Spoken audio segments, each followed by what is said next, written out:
Media 9 news को अभी subscribe करें।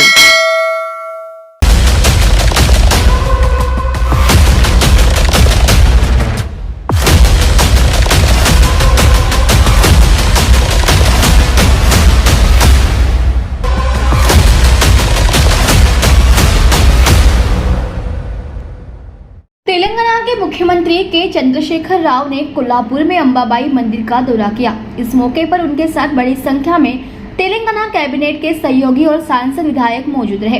अपने महाराष्ट्र दौरे के दौरान केसीआर ने एनसीपी चीफ शरद पवार पर निशाना साधा। पवार ने भारत राष्ट्र समिति को बीजेपी की बी टीम बताया था। इस पर केसीआर ने पलटवार किया। केसीआर ने कहा कि आपकी पार्टी के बीजेपी के साथ जाने का क्या मतलब है। उन्होंने कहा कि महाराष्ट्र में शिवसेना टूटी, एनसीपी टूटी, अब कांग्रेस की भी टूट कगार पर है। उन्होंने कहा, हालांकि हमने शुरुआत महाराष्ट्र से की है, लेकिन हमारा काम किसानों, दलितों और युवाओं के लिए होगा। उन्होंने आलोचना करते हुए कहा है कि महाराष्ट्र में किसानों की आत्महत्या का मुद्दा गंभीर है और यह सरकार किसानों की आत्महत्या के प्रति उदासीन है। सरकार को किसानों पर कोई रहम नहीं। केसीआर ने कहा कि भारत राष्ट्र समिति ने राज्य सरकार को सुझाव दिया कि तेलंगाना में किसानों के लिए लागू योजनाओं का पैटर्न महाराष्ट्र में भी लागू किया जाए।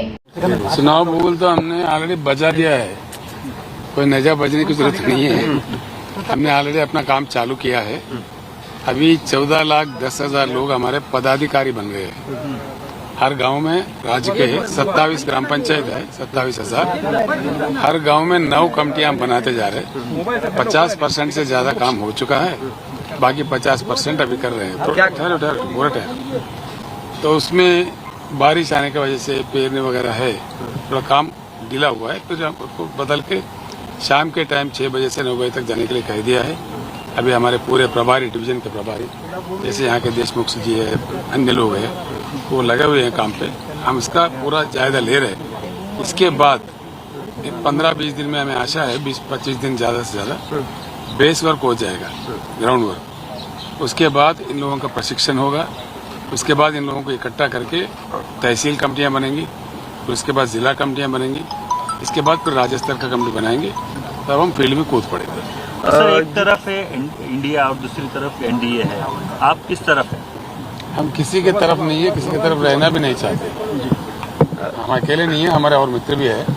हमारा ये मन है, ये इंडिया और ये एनडीए सब देख चुके हैं ना। कौन सा नया इंडिया है? ये तो 50 साल राज किया हुआ है देश में।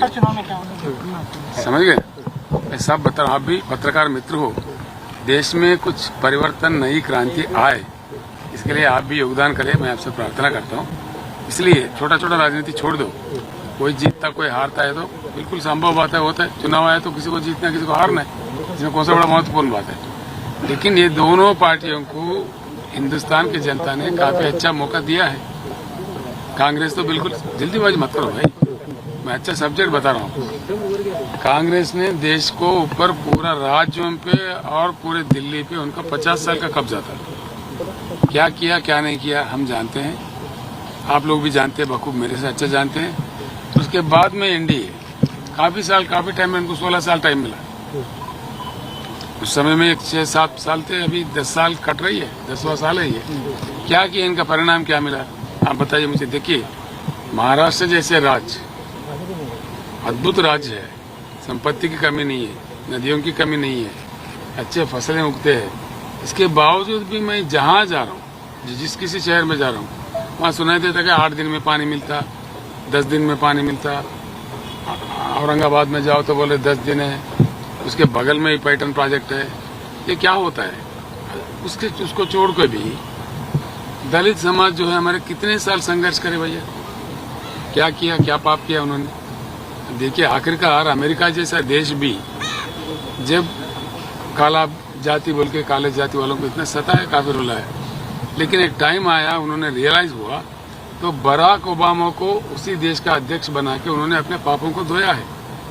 इसी प्रकार से हमारे देश में भी चेतना, जागरूकता आने की बहुत जरूरत है। ये दो पार्टियां से असंभव बात है। अब देख रहे हैं ना आप खुद में। अब यहाँ हम आए थे, हम किसी के नाम नहीं ले रहे थे, सिर्फ इश्यूज पे बात कर रहे थे, लेकिन पवार जी हमारे बार बार नाम ले रहे थे। अब हमको बी टीम कह रहे थे बीजेपी के, वो तो सीधा घुस गए बीजेपी में। अब क्या मानना है, क्या कहना है। अब इसका जवाब आप ही मेरे से बखूब जाना एक तरफ एनडीए दूसरी तरफ इंडिया। हमने कह दिया, नहीं, आपने कहा, लेकिन आपके साथ कौन कौन से पक्ष आना चाहते, किन कई से पक्ष है, आपकी कुछ बात हो रही स्ट्रेटेजी है? भी होता है, आप खोलकर आपको नहीं बता सकते। इसमें कई पक्ष है जो अलग से बनाना चाहते हैं। थर्ड फ्रंट क्रिएट कर रहे हैं आप? नहीं, इट्स नॉट थर्ड फ्रंट। सारी कोई फ्रंट टेंट काम नहीं करता अभी भारत राष्ट्र समिति, मैं साफ बता रहा हूँ आपको, हम जल्दीबाजी में नहीं है। भारत राष्ट्र समिति का एक साफ एजेंडा है, इस देश के किसानों का हर तरीके का समस्या का हल हो और दलितों का, पिछड़ों का बिल्कुल उनका समाधान निकले, उनके समस्याओं का। ये हमारा मूल मुद्दा है, इसको लेके हम आगे बढ़ेंगे। मैंने शुरू किया इस मिशन को महाराष्ट्र से, यहाँ हम रुकने वाला नहीं है। यहाँ से हम एक चुनाव के लिए, अब जो चुनाव आ रहा है इसके लिए हमारा जल्दीबाजी नहीं है। इसमें जो लड़ाई लड़ेंगे, जो भूमिका में मिलेगी। आगे चलकर भारत राष्ट्र समिति पूरे देश भर में नेशनल पार्टी की शक्ल में हम विस्तृत करेंगे, इसमें मुझे कोई शक नहीं है। आज के दिन जो बन सकता है, जिस हद तक हम जा सकते हैं, हम करेंगे। और उसके बाद में नेक्स्ट आप देखिए क्या क्या होता रहता है।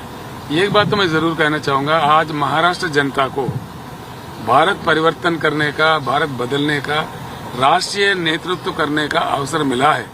उसका भरपूर महाराष्ट्र के युवा, महाराष्ट्र के बुद्धिजीवी सारे इकट्ठा होकर, क्योंकि ये क्रांतिकारी भूमि है। मैं शिव महाराज जी के इस पे खड़ा हुआ हूँ।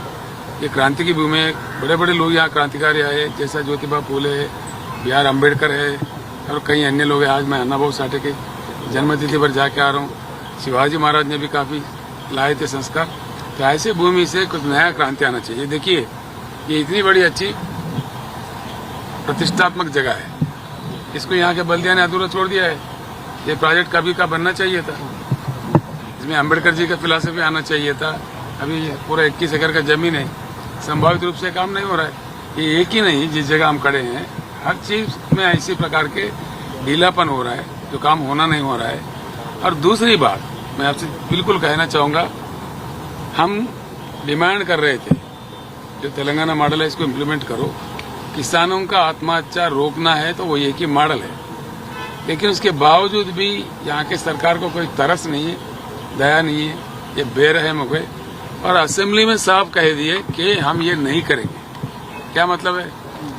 मिस्टर केंद्रीकर जो IAS ऑफिसर थे, औरंगाबाद के डिवीजन कमिश्नर थे, उन्होंने साफ रिपोर्ट दिया है अब तक 60-65 हजार किसानों ने आत्महत्या कर चुके हैं और 1 लाख किसान आत्महत्या के रास्ते में हैं। इतना गंभीर रिपोर्ट पढ़ने के बाद अगर सरकार नहीं आती है, क्या मतलब हो गया? मरो तो मरो, चलो हमको कोई क्या पड़ी है, वो तो किसानों की तरफ पीट करके बैठ गई है। ये ठीक बात नहीं है, इस पे हम लड़ते रहेंगे। संगठन का निर्माण होने के साथ इस सरकार को भी झुकाने के लिए जिस तरीके से लड़ना चाहिए वो पूर्ण रूप से हम लड़ेंगे। महाराष्ट्र में आज जिस प्रकार की राजनीति चल रही है, कहिए ना, बार-बार आप कुछ। महाराष्ट्र में आज जिस प्रकार की राजनीति चल रही है, अलग अलग पक्ष है, उनके गट बीजेपी में जा रहे हैं, किस तरीके से देखते हैं इस राजकारण को? पहले कांग्रेस टूट गया, पवार जी ने कांग्रेस को तोड़ा था, फिर उनका खुद का टूट गया। ये कितने लंगड़े पार्टियां हो गई। अब शिवसेना टूट गया, पता नहीं, लग रहा है, बात सुन रहे हैं इधर उधर में, कांग्रेस भी टूटने वाला है और कितने टुकड़े हो जाएंगे, इसका फैसला जनता देगा। मेरे से ज्यादा जनता समझती है। कुछ तो युवाओं ने, जिस प्रकार का घटना यहाँ घटी, कुछ तो युवाओं ने अपना मतदार कार्ड भी जलाया महाराष्ट्र में, आक्रोश, अपना आक्रोश बताने के लिए। उनका अपना मतदार कार्ड भी, चाहे इतना फालतू पार्टियों का हमने वोट दिया क्या बोल के गुस्से में अपने मतदार कार्ड जलाया। इसको देख के भी तो लोगों को थोड़ा समझ में आना चाहिए। बस मैं धन्यवाद देता हूँ आपका, सुबह में नहीं मिल पाया आपसे। Thank you so much.